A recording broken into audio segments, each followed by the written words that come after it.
అట్లే SRP OC2 expansion 2025 ఇది tender ఇప్పటికి 3 సార్లు వాయిదా వేసిండ్రు.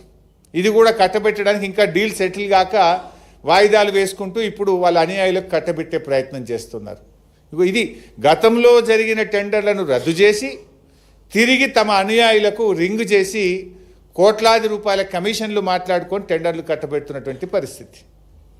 ఇంకో మూడవ కోణం ఉంది ఇంట్లో. గతంలో సింగరేణి ఏం చేసేదంటే డీజిల్ బల్క్గా IOC నుంచి ప్రభుత్వ రంగ సంస్థల నుంచి, ఇది కూడా ఒక కేంద్ర ప్రభుత్వ రంగ రాష్ట్ర ప్రభుత్వ రంగ సబ్సిడరీ సంస్థ, డైరెక్ట్గా డీజిల్ తీసుకొచ్చి కాంట్రాక్టర్లకు డీజిల్ వాళ్ళు సరఫరా చేసి పని మాత్రమే చేయించుకునేవాళ్ళు. కానీ వీళ్ళ కమిషన్ల కోసం, వర్క్ వాల్యూ పెంచడం కోసం, పర్సంటేజీల కోసం ఇప్పుడు ఏం చేసిండ్రు, డీజిల్ను కూడా కాంట్రాక్టర్ ఖాతాలో జమ చేసినారు. అప్పుడు ఏమైంది, 50 కోట్ల పని 100 కోట్లు అవుతుంది, డబుల్ అవుతుంది. పర్సంటేజ్ 50 కోట్ల మీద 10% మాట్లాడుకుంటే 100 కోట్లు డీజిల్ కూడా కలిపితే 100 కోట్ల మీద 10% వస్తుంది కదా. కమిషన్ల కోసం సింగరేణి ఇచ్చేటువంటి డీజిల్ విధానాన్ని రద్దు చేసి దాన్ని కాంట్రాక్టర్ ఖాతాలో జమ జరిపి ఈరోజు పెద్ద ఎత్తున పర్సంటేజీలు కొల్లగొట్టే కొత్త విధానాన్ని కూడా రేవంత్ రెడ్డి ప్రభుత్వం తీసుకొచ్చింది. ఇన్ఫ్యాక్ట్ దీనివల్ల సింగరేణికి బాగా లాస్.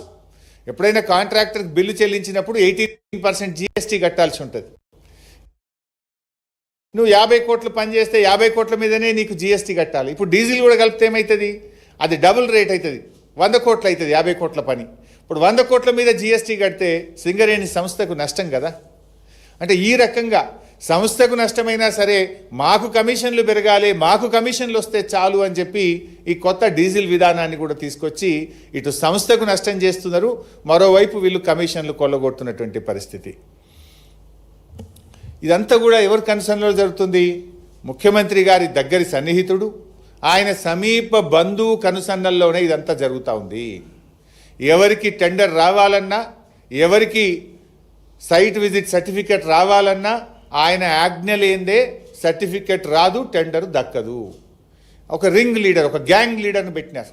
ఒక్కొక్క దానికి ఒక గ్యాంగ్ లీడర్. సింగరేణికి కూడా ఒక గ్యాంగ్ లీడర్ని పెట్టి ఇలా ఆయన కనుసన్నల్లో ఇక్కడ సైట్ విజిట్ సర్టిఫికెట్లు, టెండర్లు దక్కించుకునేటువంటి విధానాన్ని ఇలా ఈ ప్రభుత్వం, రేవంత్ రెడ్డి ప్రభుత్వం తీసుకొచ్చింది. ఇలా నేను ఒకటి అడుగుతా ఉన్నా, చీటికి మాటికి సిట్ అంటున్నావు కదా, చీటికి మాటికి ఎంక్వైరీలు అంటున్నావు కదా, నేను ఇంత ఓపెన్గా ఫ్యాక్ట్స్ బయట పెడుతున్నా. నీకు నిజాయితీ ఉంటే, దమ్ము ఉంటే దీన్ని CBI విచారణకు ఆదేశించు. అన్ని సాక్ష్యాలతో సహా నేను CBIకి అందించడానికి సిద్ధంగా ఉన్నా. ఇప్పుడు కిషన్ రెడ్డి గారు కోల్ ఇండియా మినిస్టర్. ఇలా కేంద్ర ప్రభుత్వంకు సింగరేణిలో 49% వాటా ఉంది. కిషన్ రెడ్డి గారు ఇవాళ రేవంత్ రెడ్డితో బీజేపీకి అక్రమ సంబంధం లేకపోతే, రేవంత్ రెడ్డి బీజేపీల మధ్య చీకటి ఒప్పందం లేకపోతే వెంటనే దీని మీద CBI విచారణకు ఆదేశించాలని నేను బీజేపీ పార్టీని, కిషన్ రెడ్డి గారిని నేను డిమాండ్ చేస్తూ ఉన్నా. మీరు కుమ్మక్కు కాకపోతే ఆదేశించండి, మీరు CBI విచారణకు ఆదేశించండి. నా దగ్గర ఉన్న అన్ని ఆధారాలు తెచ్చి నేను CBIకి ఇవ్వడానికి సిద్ధంగా ఉన్నా. నేను చెప్పిన ప్రతి విషయం మీద కూడా నా దగ్గర ఆధారం ఉంది. అందుకే ఇవాళ మీరు ఇంకోటి గమనిస్తే 2 సంవత్సరాల నుంచి సింగరేణికి ఒక పర్మనెంట్ CMD లేడు. వీళ్ళ అడుగులకు మడుగులు వచ్చే విధంగా, వీళ్ళ అరాచకాలను చేసుకునే విధంగా ఇన్ఛార్జ్ MDలను పెట్టి అడ్డగోలు వ్యవహారాలు ఇవాళ సింగరేణిలో నడిపిస్తూ ఉన్నారు.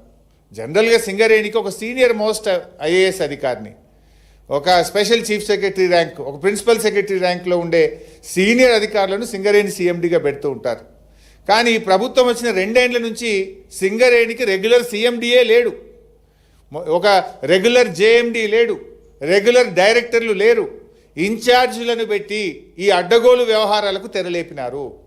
తమ యొక్క అడ్డగోలు వ్యవహారాలు, తమ పర్సంటేజీలు, తమ చీకటి ఒప్పందాలు, కాంట్రాక్టర్లు దక్కించుకోవడానికి వీళ్ళు ఇన్ఛార్జీల పాలన కొనసాగిస్తూ ఇదంతా కూడా చేస్తూ ఉన్నారు. ఎందుకు లేరని నేను అడుగుతా ఉన్నా. నేను భట్టి గారిని అడుగుతా ఉన్నా, భట్టి గారు ఈ సైట్ విజిట్ సర్టిఫికెట్ మీరు లేదని చెప్పి 9E బ్లాక్ను రద్దు చేసినారు కదా, మరి సైట్ విజిట్ సర్టిఫికెట్ పేరు మీద జరిగిన అన్ని టెండర్లు రద్దు చేయాలని చెప్పి నేను డిమాండ్ చేస్తూ ఉన్నా. దీని మీద వెంటనే CBI విచారణ ఆదేశించాలని నేను డిమాండ్ చేస్తూ ఉన్నా.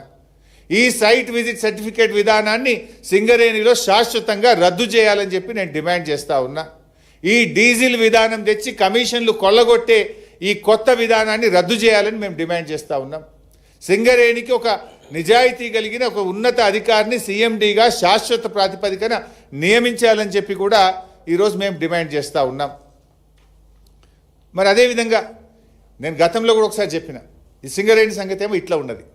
గతంలో ఈ క్యాబినెట్ ఒక దండుపాలెం మూట అని చెప్పి నేను ఆరోపిస్తే నా మీద ఈ మంత్రులంతా కూడా విరుచుకపడ్డారు నా మీద. ఇప్పుడు నేను అడుగుతున్నా, మీ దండుపాలెం మూట కాకపోతే ఏంది? మీరే బయటపడుతున్నారు కదా, తన్నుక సస్తున్నారు కదా. ఇప్పుడు ఈ 9E బ్లాక్ టెండర్లలో ముఖ్యమంత్రి వర్సెస్ భట్టి గారు వర్సెస్ కోమటిరెడ్డి కదా, ముగ్గురు దండుకుంటేనే కదా ఇదంత విషయం బయటకు వచ్చింది. ఇలా బొగ్గు టెండర్లలో, సింగరేణి టెండర్లలో రేవంత్ రెడ్డి గారు వర్సెస్ భట్టి గారు వర్సెస్ కోమటిరెడ్డి గారు. నాకు దక్కాలంటే నాకు దక్కాలి, నా మనుషులకు దక్కాలంటే నా మనుషులకు దక్కాలని ముగ్గురు మధ్య వాటాల పంచాయతీ కాకపోతే ఏంది ఇది? పాపం మధ్యలో ఐఏఎస్ అధికారులు, జర్నలిస్టులు బలిపశువులు అయిపోయినారు. మీ వాటాల పంచాయతీకి, మీ టెండర్ల